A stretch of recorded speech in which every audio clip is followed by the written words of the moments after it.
দেশের স্বার্থে কোনো মতপার্থক্য থাকতে পারে না। এ নিয়ে বিরোধী দলের সাথে যে কোনো আলোচনায় সরকার প্রস্তুত বলে জানিয়েছেন প্রধানমন্ত্রী তারেক রহমান। বুধবার সংসদে একথা বলেন প্রধানমন্ত্রী। এর আগে জ্বালানি সংকট নিয়ে আলোচনা হয় সংসদে।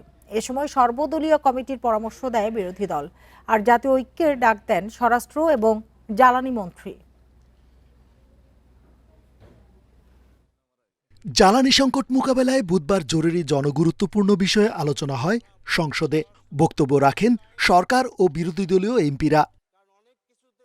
স্বরাষ্ট্রমন্ত্রী জ্বালানি সংকটের কথা স্বীকার করে সরকারের নানা পদক্ষেপের কথা তুলে ধরেন। এছাড়া জাতীয় ঐক্যের ডাক দেন জ্বালানি মন্ত্রী। সংকটকে কৃত্রিম বলেও অভিযোগ ইকবাল হাসান মাহমুদ টুকুর। দেখছি না।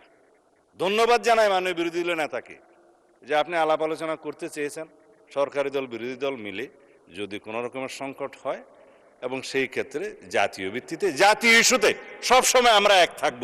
কোথাও কালোবাজারি হচ্ছে, কোথাও মজুদ হচ্ছে, কোথাও ধরা পড়ছে, কোথাও পাচার করার বিষয়ে কথা উঠেছে। এটা আর্টিফিশিয়াল লাইন। এখন এটাকে ষড়যন্ত্র হইতে পারে।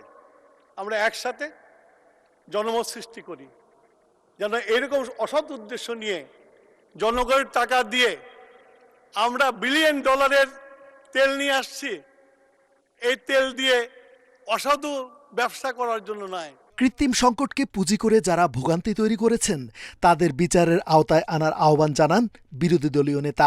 সমস্যা সমাধানে সর্বদলীয় কমিটি গঠনের পরামর্শও দেন। আমরা কি তাদের প্রতি একটু দুঃখ প্রকাশ করে কথা বলতে পারি যে আমরা সরি, আমাদের যে কষ্ট হয়েছে। এই সংসদ এখন থেকে বা সরকার এখন থেকে চেষ্টা করবে এই কষ্ট যাতে না হয়। মতলববাজ যেই হোক তাকে যেন ছেড়ে দেওয়া না হয়।